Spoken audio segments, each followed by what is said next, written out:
So what I'm going to start off by talking about insurance retreat threshold. So insurance retreat is the point where private insurers decide to stop renewing your policy. So most people think that if they pay their insurance premiums on time and they don't engage in insurance fraud, that insurance is going to be available to them at least as long as they have that particular asset.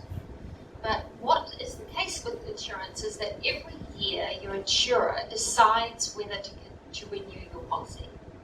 That's why your insurance policy is only for 12 months at a time. So every year they decide what premium you're going to pay next year and whether they're going to offer you a policy. So what that means is an insurer can choose not to renew your policy. And what we know is that the incentives for the insurer is to tell you as little as possible if they choose not to renew your policy. They have no obligation to tell you why, they've got no obligation to tell you in advance. And they make that assessment based on whether your particular premium is paying for the risk that it's bearing. So a key thing about insurance is insurance doesn't reduce risk, it just transfers it. You're transferring the risk to someone else. You're transferring it to the insurer who then spreads that out across a large portfolio. And what we know from looking at insurance retreat internationally, first of all, an insurer isn't going to tell you what their threshold is. So I've presented in front of insurance audiences and they've giggled when I mentioned that they won't tell.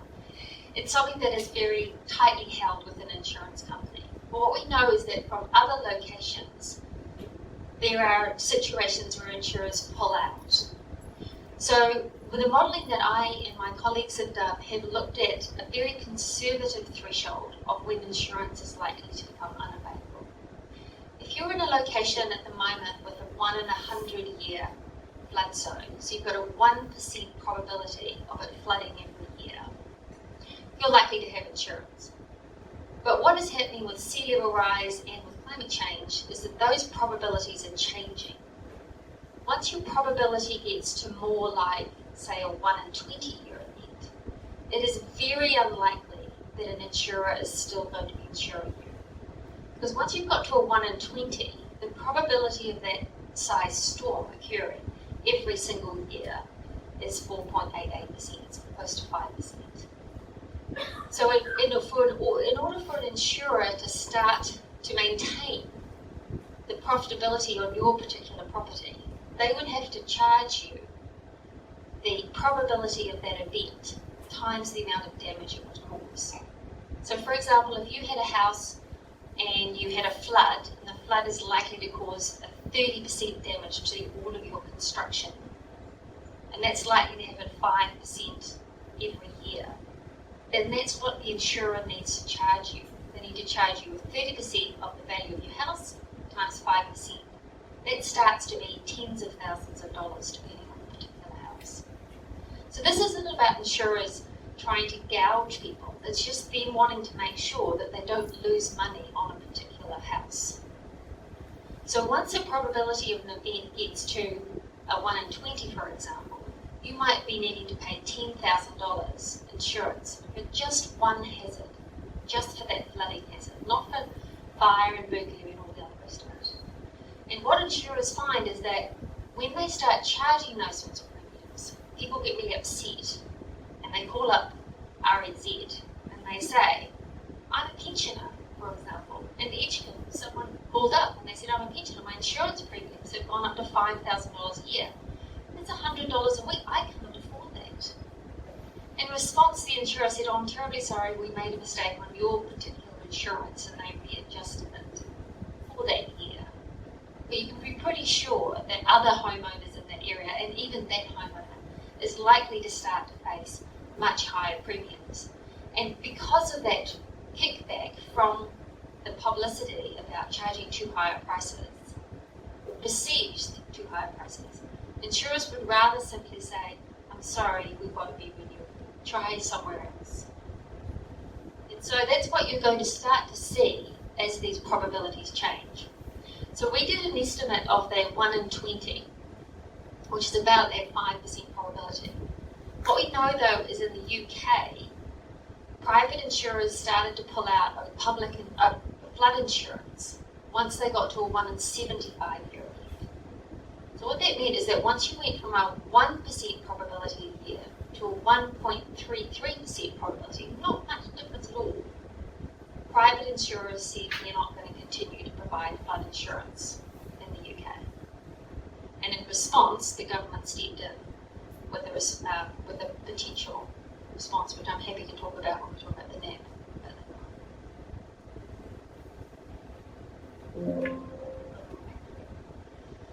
So this is a visualization about how climate change is impacting the probability of things. Many climate phenomena follow a normal standard, which is what this distribution is. It's a normal standard distribution. Many don't, but this is the one that people are most familiar with. But what I wanted to do is to illustrate how those shifting probabilities are going to impact insurance availability. So along the bottom we've got standard deviations. And what I've got in the black area here is your insurable events. So this is an example where an insurer says that we'll insure events that have a 1 in 50 probability or more.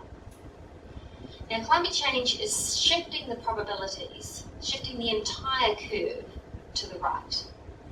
We have more confidence about particular hazards, so we've got the highest confidence in terms of projecting how this is changing with temperature. Because of some of the work that Richard and colleagues do, we've got real confidence about how sea level is changing. We exclude the collapse of the ice sheets, but we've got real confidence on that. Precipitation, there's less confidence, just much harder to model. And no one is able to model how storm surges are changing under climate change. That's right at the edge of the science. That's just starting to be, that boundary is just starting to be pushed. So what is happening is climate change is shifting these distributions. Now when you shift the distribution, the old average doesn't feel that different to the new average. So here, for example, look here, the new mean used to occur relatively frequently in the old distribution. So you might have a really, when they talk about the average summer, might get warmer, but you experience that, say, once every 6 years, so it doesn't feel that unfamiliar. But what happens when you shift the distribution is you get this really big change in the probabilities of your extreme events.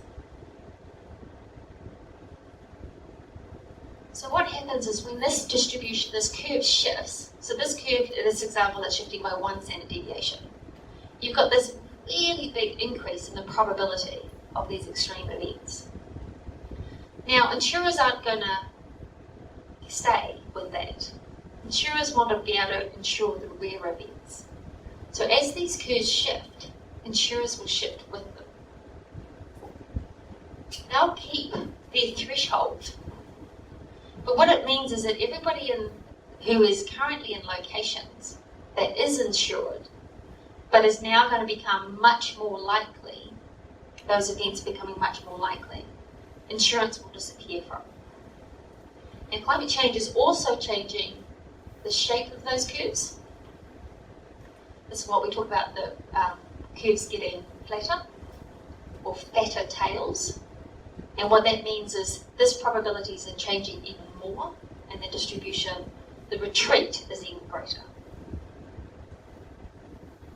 So at a concept, that's what we did when wanting to estimate which locations were likely to experience insurance retreat. I'm sorry, I don't have specific analysis for Eastbourne. Richard's taken the start for that one. What we did, we were very constrained in terms of the flood maps at the time we did the analysis, but we're very keen to redo them with the latest research. What we found is that you can expect to see partial insurance retreat start to occur in the next 10 years in Wellington and Christchurch. One thing that surprised us was that the difference in timing between the different cities wasn't that there were different sized storm surges. The storm surges are actually pretty similar around New Zealand, but it was the tidal range. of these particular locations. And I've got an animation here to talk you through how tidal range impacts the change in probability.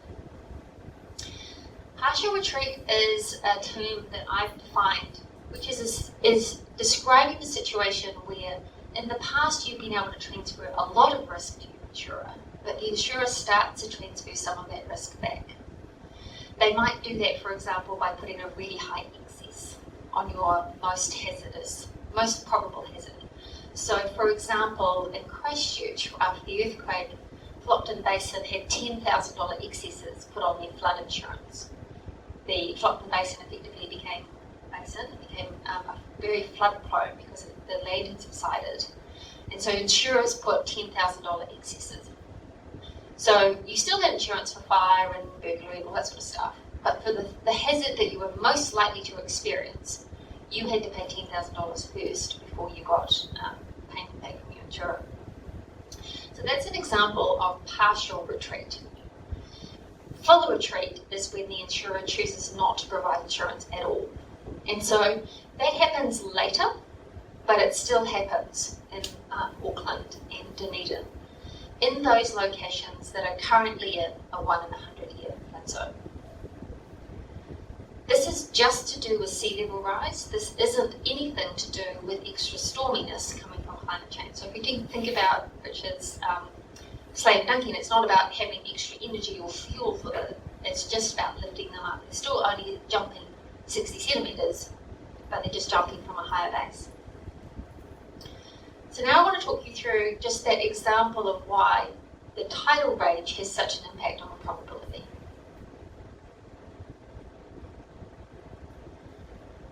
So what I've got here is an illustration, and let's just take an example of a location with a 4-metre tidal range. And what I've done is I've split it up into quarters, so you can just see the different quarters of the tide. So you've got low tide, quarter tide, mid tide, 3/4 tide, high tide.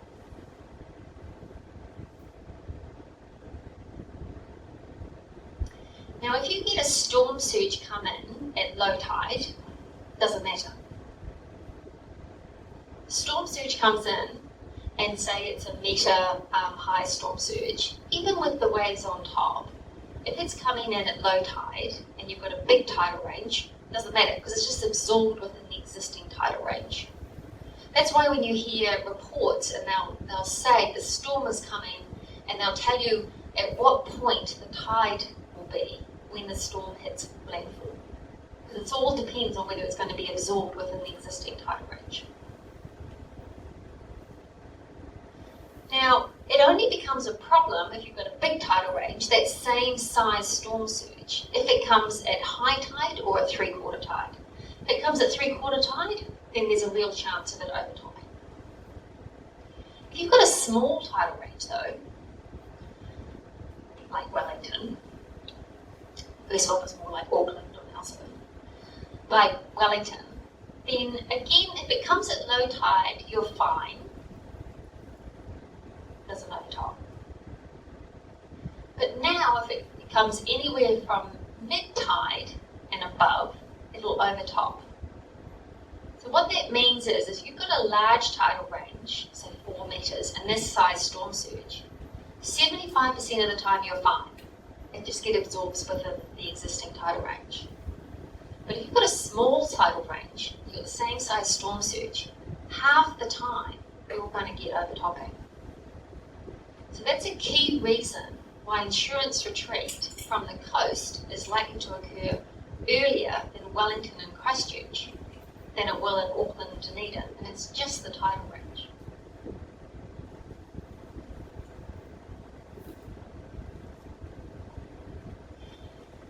So we undertook this analysis across the 4 cities with port information that was long enough for us to be able to look at extreme event analysis.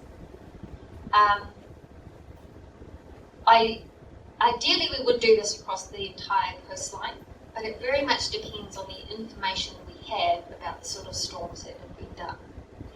But now that we've had this insight about tidal range, you can take any one of these cities and compare your tidal range to the tidal range in this one of these main ports, do you have an indication of how quickly that's likely to impact your location? I tend to find that there's lots of questions, so I'm